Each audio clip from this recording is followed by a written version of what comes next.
పేదల సొంతింటి కల నెరవేరుస్తామంటూ గత ప్రభుత్వం ప్రతిష్టాత్మకంగా ప్రారంభించిన డబుల్ బెడ్రూమ్ ఇళ్ల పథకం ఆశావాహుల కళ్లకు కన్నీళ్లు తెప్పిస్తుంది.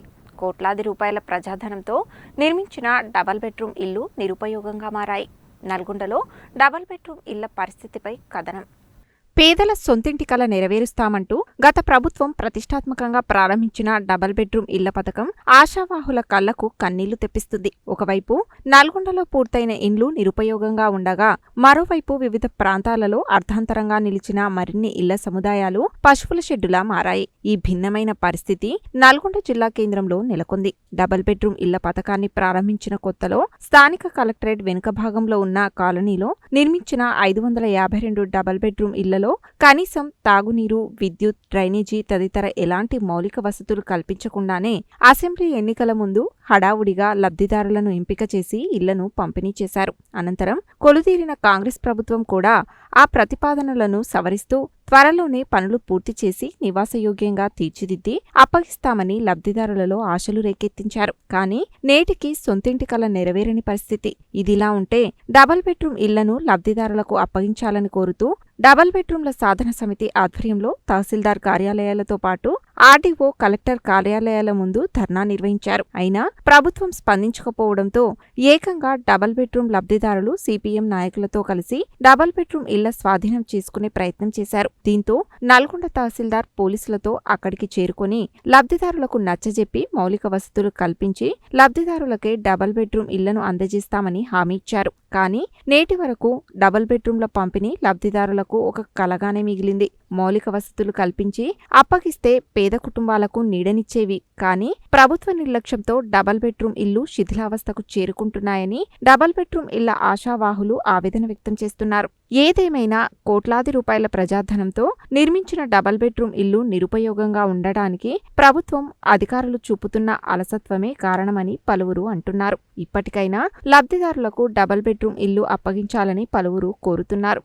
2017లో అప్పటి టీఆర్ఎస్ ప్రభుత్వం నిర్మించినటువంటి డబుల్ బెడ్రూమ్ ఇళ్లకు సంబంధించినటువంటి పంపిణీ 2025 జూన్ వచ్చే నాటికి కూడా పంపిణీ జరగకపోవడం అనేటటువంటిది చాలా శోచనీయమైనటువంటి అంశం. దీని విషయంలో అనేక మార్లు సిపిఎం పార్టీ నల్గొండ పట్టణ కమిటీ ఆధ్వర్యంలో గత ప్రభుత్వం ఉన్నప్పుడు అనేక మార్లు కలెక్టరేట్ ముందు, తర్వాత ఎంఆర్ఓ ముందు, ఆర్డీఓ ముందు ఆందోళన చేశాం. అక్కడ అవసరమైనటువంటి మౌలిక వసతులు కల్పించాలని చెప్పాం. ఎన్నికలు వచ్చాయనేటటువంటి పేరుతో వాయిదాలు వేసేసి అక్కడ అవసరమైనటువంటి మౌలిక వసతులు కల్పించడంలో అప్పటి ప్రభుత్వం పూర్తిగా విఫలమైంది.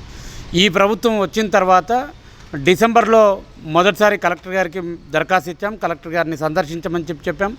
కలెక్టర్ గారు సందర్శించారు. కలెక్టర్ గారితో పాటు ఇతర ప్రజాప్రతినిధులు కూడా డిసెంబర్లో సందర్శించి అక్కడ అవసరమైనటువంటి మౌలిక వసతులకు సంబంధించినటువంటి డ్రైనేజీ, రోడ్స్, విద్యుత్తు ఇట్లాంటి సమస్యలకు సంబంధించినటువంటి విషయంలో నిధులు కేటాయింప చేస్తున్నాం. మంత్రి గారు వెంటనే దీనికి సంబంధించినటువంటి విషయంలో ఉత్తర్వులు జారీ చేశారని చెప్పి మేము క్లాక్ టవర్ సెంటర్లో దీక్షలు చేసి ఆర్డీఓ గారి దగ్గర కూర్చున్నప్పుడు మంత్రి గారు మాట చెప్పారు, ఈ ఎవరైతే లబ్ధిదారులు ఎంపికయ్యారో 552 మంది వాళ్ళకే ఇస్తామని చెప్పారు. ఇప్పుడు డిసెంబర్ నుంచి జూన్ అని చెప్పారంటే 6 మాసాలు అవుతా ఉంది.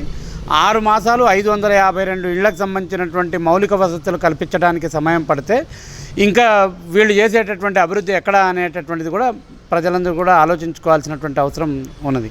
ముఖ్యంగా ఈ డబుల్ బెడ్రూమ్ ఇళ్లకు సంబంధించినటువంటి అక్కడ ఉండేటటువంటి మౌలిక వసతులకు సంబంధించినటువంటి విషయంలో గత 2 నెలలుగా అక్కడ కొన్ని పనులు చేస్తున్నట్టుగా కనబడుతూ ఉంది. అండర్గ్రౌండ్ డ్రైనేజీకి సంబంధించినటువంటిది, తర్వాత over head tank, septic tank నిర్మాణాలకు సంబంధించినటువంటి పనులు జరుగుతున్నటువంటిది ఉంది. దీన్ని స్పీడప్ చేసేటటువంటి దాంట్లో అధికారులు ఆ రకమైనటువంటి పర్యవేక్షణ చేయట్లేరు అనేటటువంటిది కనపడుతోంది. కానీ అధికార పార్టీకి సంబంధించినటువంటి నాయకులు మాత్రం మేమే ఇస్తాం, మేమే చేస్తామని చెప్పని అంటున్నారు. వస్తకూసో అన్నట్టుగా ఉంది వాళ్ళ ప్రవర్తన తీరు.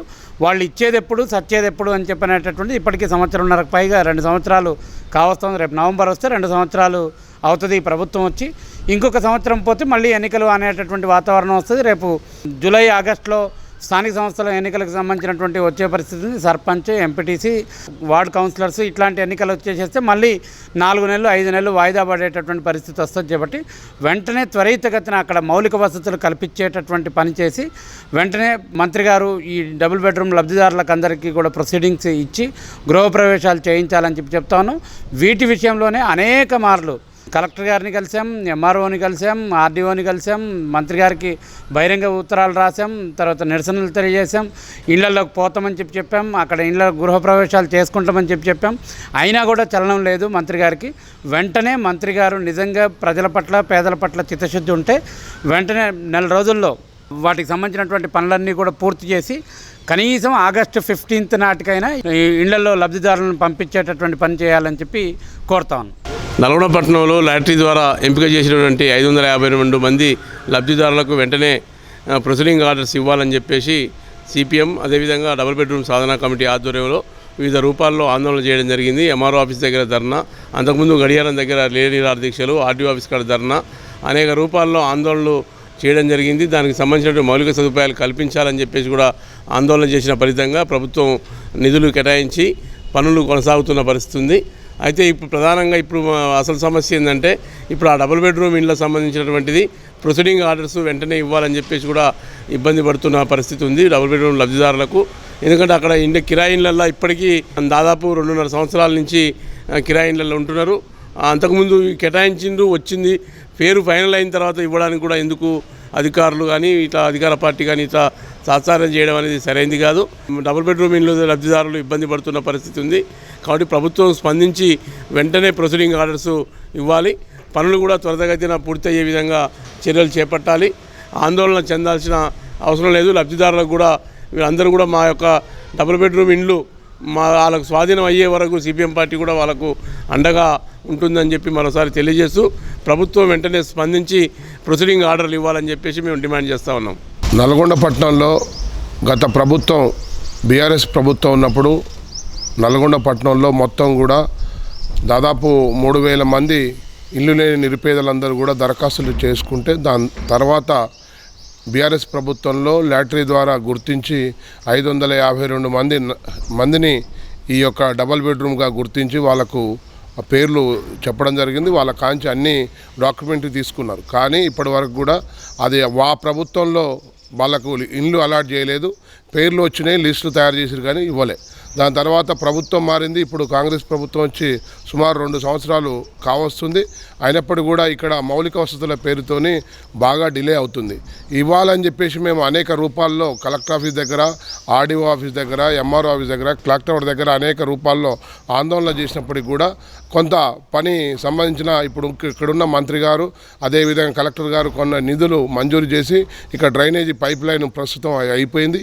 ఇంకా సంబంధించిన ఇక్కడ అండర్ గ్రౌండ్ డ్రైనేజ్ సంబంధించిన పనులు జరుగుతున్నాయి. అదేవిధంగా నీళ్ళ సంపు తయారైంది.